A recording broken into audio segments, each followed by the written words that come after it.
Hey everyone, I want to talk to you all today about how to best utilize the Sources SOT, and that is based on federal contracting. So I want to get into that and how you can best obtain contracts using the Sources SOT method right after the intro.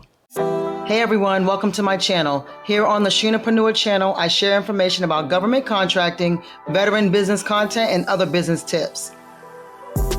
Okay, so with Sources SOT, for those who don't know, that's a federal term, a federal government contracting term that is used for the government trying to source a contract. So for example, if they have a large or small contract that they don't really know who they want to award it to, or they're trying to test the waters to see what contractors are out there in these government contracting streets who can actually source this contract, they'll use Sources SOT. And that's actually like a category on the sam.gov website. And if you're familiar with SAM, you'll see it's actually listed like Sources SOTs, pre-solicitation, solicitations, wage determination. Those are kind of like all the categories that are off on the left of the sam.gov website.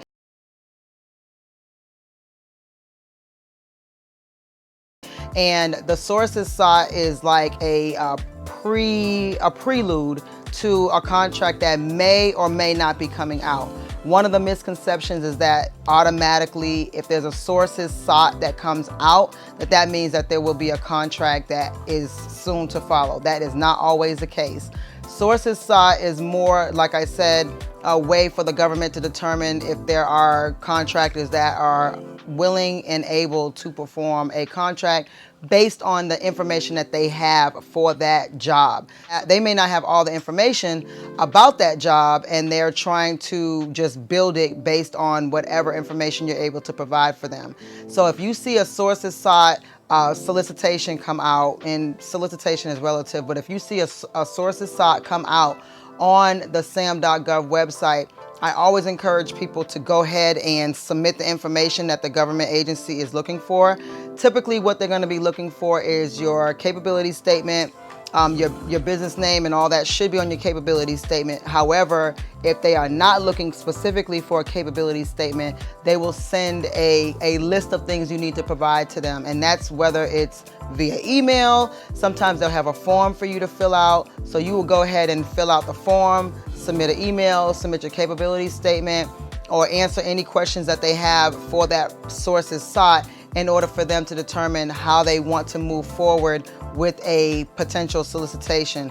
Now with that, you want to emphasize always if you have any certifications. All those things will typically be asked, or they'll be listed on your capability statement. However, you want to just kind of highlight, by the way, I am a service disabled veteran-owned small business.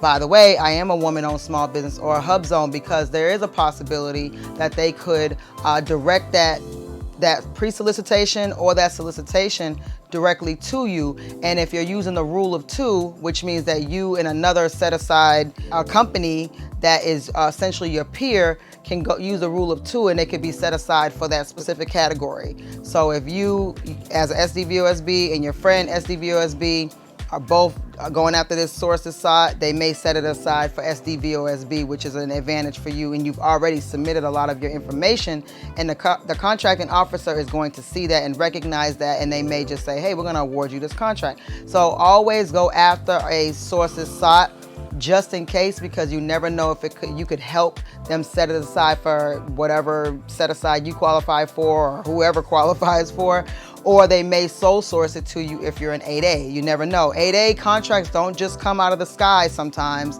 Sometimes you have to go and be active and go after a Sources SOT and provide your information. And then what that also does is every time you're submitting a Sources SOT, you're letting an agency know that hey, I'm here, I'm out here, I have these capabilities, and so they may actually present other opportunities to you and for you as well. So it's not just for that one sources site. Some people feel like it's a waste of time, but really all you're doing is investing your time, and you're also building up your portfolio for other contracts that you may be bidding on. So it's really, really important to pay attention to those and just try to respond to them as best you can. Most of the time, a lot of people do not go after sources sought, and so then the contract never materializes because the government is just thinking that there's no one out here that does, I don't know, fish tank cleaning or no one out here that does plant tree trimming, or no one out here that does janitorial in Hawaii.